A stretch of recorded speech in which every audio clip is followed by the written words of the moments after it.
대반열반경.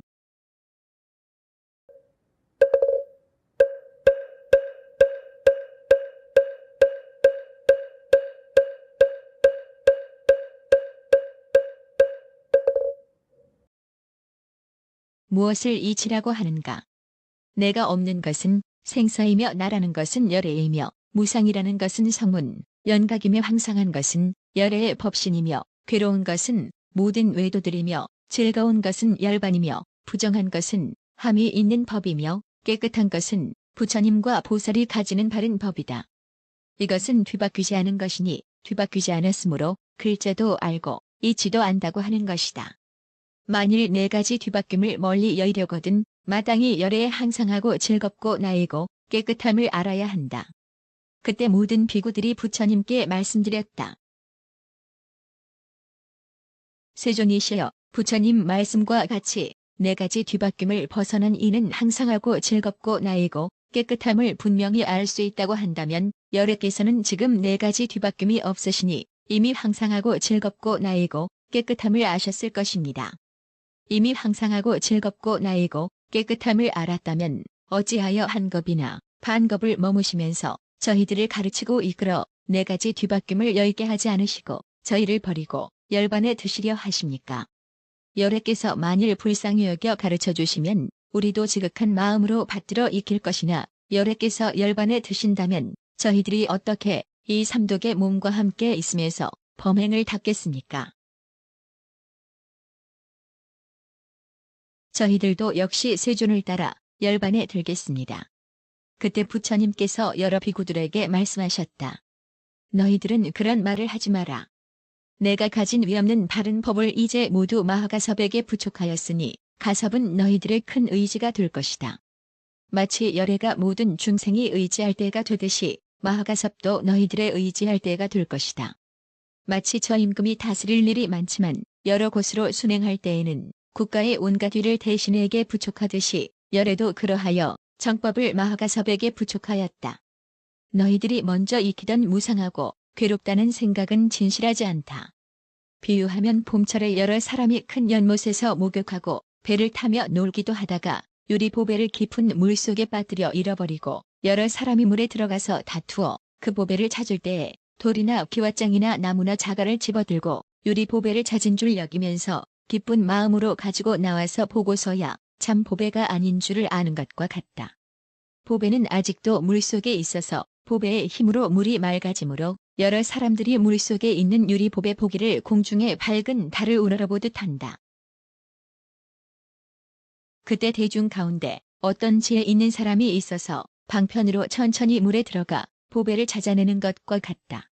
너희들 비구도 그렇게 무상하고 괴롭고 내가 없고 부정하다는 생각을 닦으면서 참된 이치라고 생각하기를 저 여러 사람이 돌이나 기왓장이나 나무나 자갈을 가지고 진짜 보배라고 생각하듯이 하지 말고 마땅히 좋은 방편을 배우되 가는 곳마다 나라는 생각, 항상하다는 생각, 즐겁다는 생각, 깨끗하다는 생각을 항상 닦아야 한다. 또 먼저 익히던 네 가지 법은 모두 뒤바뀐 것임을 알아야 하며 진실한 생각을 닦으려 하거든. 저지에 있는 사람이 보배를 집어내듯이 나이고 항상하고 즐겁고 깨끗하다는 생각을 닦아야 한다. 그때 모든 비구들은 다시 부처님께 여쭈었다. 세존이시여, 부처님께서 먼저 말씀하시되 모든 법은 나랄 것이 없다는 것을 너희들이 닦아야 하니 이것을 닦으면 나란 생각을 여의게 되고 나란 생각을 여의면 교만을 여의고 교만을 여의면 열반에 든다고 하셨는데 이 이치는 무엇입니까? 부처님께서 모든 비구들에게 말씀하셨다. 훌륭하고 훌륭하다. 내가 지금 이런 이치를 물어서 의심을 끊으려 하는구나. 비유하면 어떤 임금이 어리석어 지혜가 없었다. 어떤 의사가 있어 성품이 미련하였는데 임금은 그것을 분별하지 못하고 녹을 후하게 주면서 모든 병을 다스리게 하였다.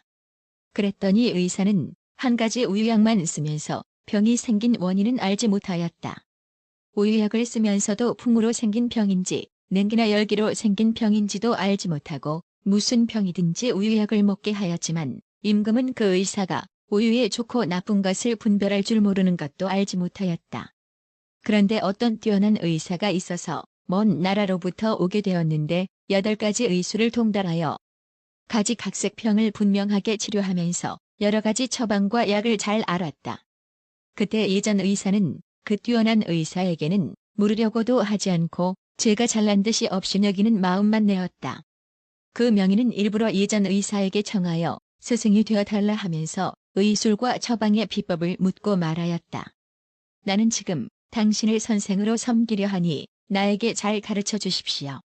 옛 의사가 말하였다. 그대가 나를 위하여 48년 동안만 섬기면 그 뒤에 가르쳐 주겠소. 그 명의는 대답하였다. 그렇게 하겠습니다. 나의 능력을 다하여 심부름하겠습니다. 그런 뒤에 예전 의사는 손님으로 온 의사를 데리고 임금께 가서 보였다. 그때 손님으로 온 의사는 임금에게 여러 가지 의술과 처방을 말하고 다른 기술도 설명하면서 말하였다. 대왕께서는 잘 살피십시오. 이 법은 이러하게 나라를 다스리는 것이며 저 법은 저러하게 병을 다스리는 것입니다. 그때 임금이 그 말을 듣고는 비로소 예전 의사가 미련하여 지혜가 없음을 알고 곧 국경 밖으로 쫓아버렸다. 그런 뒤에 손님 의사를 갑절이나 더 공경하였는데 손님 의사는 생각하기를 이때야말로 임금을 잘 지도할 시기라 생각하고 이렇게 말하였다. 대왕이시여, 참으로 저를 사랑하신다면 한 가지 소원을 청하려 합니다. 임금은 대답하였다. 내 오른팔 및 몸의 어떤 부분이라도 그대가 요구하는 대로 주겠다. 손님 의사는 다시 여쭈었다. 대왕께서는 몸의 어떤 부분이라도 모두 주신다고 하나 저는 구하는 일이 많지 않습니다. 원하는 바는 대왕께서 나라 안에 명령을 내리셔서 이제부터는 예전 의사가 쓰던 우유약을 먹지 않도록 하십시오. 그 이유는 그 약이 독해서 해가 많기 때문입니다. 만일 다시 먹는 사람은 머리를 벤다고 하셔서 우유약을 아주 금하면 다시는 행사하는 사람이 없고 항상 편안하겠기에 이런 원을 정하는 것입니다. 임금은 대답하였다. 경의 소원은 대단한 것도 아니다. 그리하여 나라 안에 조칙을 내렸다. 무릇 병자는 누구든지 우유약 먹는 것을 허락하지 않겠다. 만일 다시 우유약을 쓰는 자는 머리를 벨 것이다. 그때 손님 의사는 맵고 쓰고 짜고 달고 신 여러 가지 재료로 약을 지어서 모든 병을 다스리니 온갖 병이 낫지 않는 것이 없었다. 그 뒤에 오래지 않아 임금이 병이 나서 손님 의사에게 명하였다. 나는 지금 병이 심하여 고통스러워 죽고만 싶다. 어떻게 치료를 해야 하겠는가? 의사는 임금의 병을 살펴서 우유를 써야 할 것을 알고 이렇게 여쭈었다. 대왕의 병원에는 우유약을 써야 하겠습니다. 제가 앞서 우유약을 금하게 한 것은 참말이 아니었습니다. 이제 대왕께서 우유약을 쓰시면 병환이 곧 쾌차할 것이니 대왕의 병환은 열기로 생긴 것이므로 우유를 잡수셔야 합니다. 임금은 손님 의사에게 이렇게 말하였다. 경은 지금 머리가 돌았는가? 열병이 들었는가? 어찌하여 우유를 먹으면 이 병이 낫겠다고 하는가? 앞서는 우유약이 독하다고 했다가 이제는 먹으라고 하니 나를 속이는 것이 아닌가?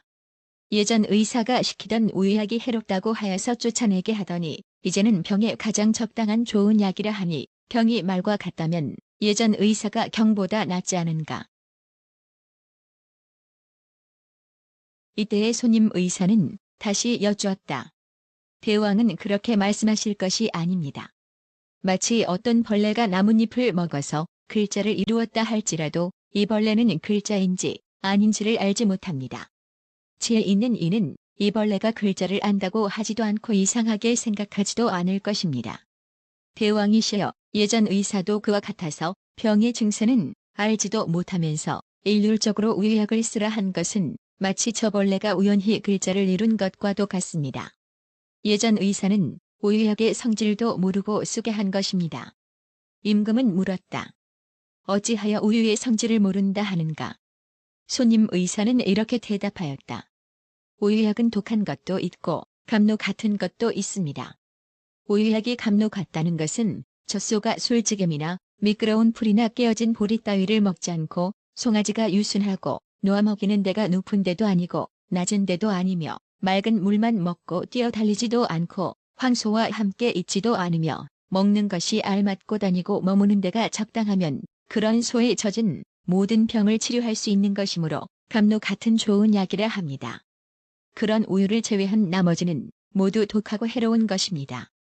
그때 임금은 이 말을 듣고 찬탄하였다. 큰 의사여, 참으로 훌륭하다. 나는 오늘의 우유에도 좋은 것과 나쁜 것이 있는 줄을 알았다. 그리고는 우유를 먹고 병이 나았고 다시 나라의 명령을 내려서 지금부터는 우유약을 먹으라고 하였다. 백성들은 이 명령을 듣고 모두 성을 내고 원망하면서 서로 말하였다. 임금은 지금 귀신에게 휘둘리는가? 머리가 돌았는가? 어찌하여 우리를 속여 우유를 다시 먹으라 하는가? 그리고 모두들 분노와 원망을 품고 임금 있는 대로 모여왔다. 임금은 이렇게 말하였다. 너희들은 나를 원망하지 마라.